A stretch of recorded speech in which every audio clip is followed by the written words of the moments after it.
दिल्ली के सीएम अरविंद केजरीवाल को आबकारी मामले में 5 बार ईडी ने समन भेजा है।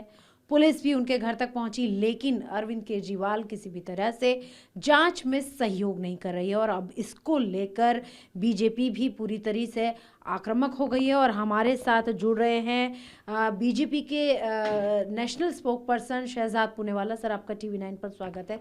सर, जिस तरह से हमने कल देखा दिल्ली की सड़कों पर जो पूरा प्रोटेस्ट हुआ और एक बड़ा आरोप भी लगाया जा रहा है, जिस तरह से वो सहयोग नहीं कर रहे हैं जांच में, क्या कहेंगे उसको लेकर? देखिए, दिल्ली के मुख्यमंत्री भ्रष्टाचार के बेताज बादशाह भी है और भगोड़े नंबर 1 भी बन चुके हैं। इसीलिए जब आरोप उन पे लगते हैं तब भी भागते हैं। ईडी और शराब घोटाले के आरोप लगे हैं उन पे तो तब भी भाग रहे हैं, और जब खुद आरोप लगाते हैं कि किसी ने 25 करोड़ रुपए रखे हैं पार्टी तोड़ने के लिए हमारे, तब उन आरोपों पर सबूत देने के बदले वो तब भी भाग जाते हैं। तो इसीलिए देश की जनता और दिल्ली की जनता खासकर उन्हें भगोड़ा केजरीवाल बुला रही है और इनका एक नारा बन चुका है, करेंगे हम भ्रष्टाचार, ये हमारा जनसिद्ध अधिकार, कोई पकड़े हमें तो हम चिल्लाए अत्याचार अत्याचार, खेले विक्टिम कार्ड। मुझे बताइए, शराब घोटाले में ये कहते हैं ये हमारे खिलाफ विद्वेष की भावना हो रही है तो कोर्ट जाकर समन क्वॉश करवा देते। और इतने महीनों से संजय सिंह, मनीष सिसोदिया, विजय नायर, जिनको एक कट्टर ईमानदार कहते हैं, उनको बेल क्यों नहीं मिली? और कांग्रेस पार्टी स्वयं शराब घोटाले में कहती है केजरीवाल भ्रष्ट है, तो क्या कांग्रेस भी विद्वेष की भावना से काम कर रही है?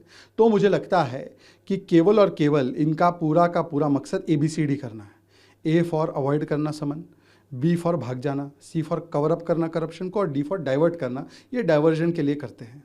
डाइवर्जन के लिए करते सर। जिस तरह से कल हमने देखा कि दिल्ली की सड़कों पर प्रदर्शन हो रहा था, बीजेपी भी प्रदर्शन कर रही थी और आम आदमी पार्टी भी प्रदर्शन कर रही थी, और पंजाब में जो मेयर के जो चुनाव हुए उसको लेकर आम आदमी पार्टी जो है बीजेपी पर सवाल खड़े कर रही है। देखिए, मुझे लगता है कि चंडीगढ़ में जो भी हुआ है वो तो पंजाब हरियाणा हाईकोर्ट के संज्ञान में है, तो क्या आपको कोर्ट पर भरोसा नहीं है? और यदि आपको इस पर प्रदर्शन करना होता तो चंडीगढ़ में प्रदर्शन करते, भाई दिल्ली में प्रदर्शन क्यों कर रहे हैं? और अगर प्रदर्शन करना ही है तो मेरी उनसे सलाह है तो कांग्रेस के दफ्तर जाकर करते।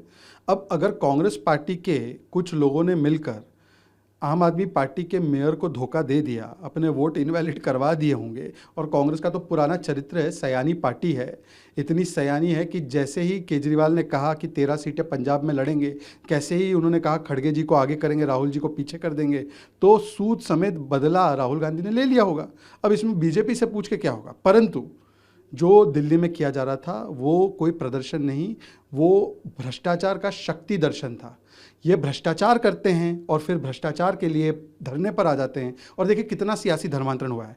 एक समय था अन्ना जी के साथ बैठते थे तो भ्रष्टाचारियों के खिलाफ प्रदर्शन किया करते थे, आज लालू के साथ बैठे हैं तो भ्रष्टाचार के लिए प्रदर्शन कर रहे हैं। ये यूटर्न और ये सियासी कन्वर्जन अरविंद केजरीवाल का हुआ है। सर, एक बड़ी बात आपने अभी अपनी प्रेस कॉन्फ्रेंस में भी कही कि जिस तरीके से जब अन्ना हजारे की उंगली पकड़ के अरविंद केजरीवाल धरना प्रदर्शन कर रहे थे और करप्शन के खिलाफ, क्योंकि कांग्रेस के खिलाफ एक पूरा वो धरना प्रदर्शन था अन्ना हजारे का, उस समय ये कहते थे कि जब भी कोई जांच होगी तो पहले रेजिग्नेशन करना होगा अपने पद से, लेकिन आज जब उनके ऊपर आरोप हैं तो वो नदारद हैं बल्कि फरार हैं। हाँ, देखिए, जब अन्ना जी के साथ थे तब कहते थे कि नो इन्वेस्टिगेशन फर्स्ट रेजिग्नेशन, मतलब कि जांच से पहले इस्तीफा होना चाहिए। आज तो इस्तीफा दूर की बात, रेजिग्नेशन दूर की बात, not even cooperating with investigation, मतलब कि 5-5 समन आ गए, कोर्ट आपको राहत नहीं दे रही। कोर्ट कह रही है कि 338 करोड़ का घोटाला हुआ है मिनिमम, इसके बाद भी यदि आप नहीं सहयोग दे रहे हैं, और हर बार यही करते हैं, जितेंद्र तोमर से लेकर ताहिर हुसैन तक, मनीष सिसोदिया से लेकर सत्येंद्र जैन तक, पहले ही अपना सर्टिफिकेट जारी कर देते हैं और कोर्ट उनके सर्टिफिकेट को नहीं मानता। तो आज इसलिए किया जा रहा है क्योंकि अपनी राजनीतिक सत्ता बचाने के लिए भ्रष्टाचार के साथ समझौता किया है। इसीलिए आज लालू प्रसाद यादव में तो इफ एंड बट की कोई संभावना नहीं है ना, वो तो कन्विक्टेड है 4 बार। तो उनके साथ आज जब वो अलायंस में है तो इसी से समझ जाइए कि आज भ्रष्टाचार अच्छा लगता है। सर, हमसे बात करने के लिए बहुत बहुत शुक्रिया। तो ये थे हमारे साथ BJP national spokesperson Shehzad Poonawalla, जिन्होंने अरविंद केजरीवाल पर बड़े आरोप लगाए हैं, और साफ तौर पे बीजेपी ने भी बड़े आरोप लगाए हैं कि अगर उनको ईडी ने 5 समन भेजे हैं तो उसको लेकर केजरीवाल को या तो समन को लेकर उसको फेस करना चाहिए, जांच में सहयोग करना चाहिए। वीडियो जर्नलिस्ट चेतन शर्मा के साथ अंजुन निर्वाण, टीवी 9।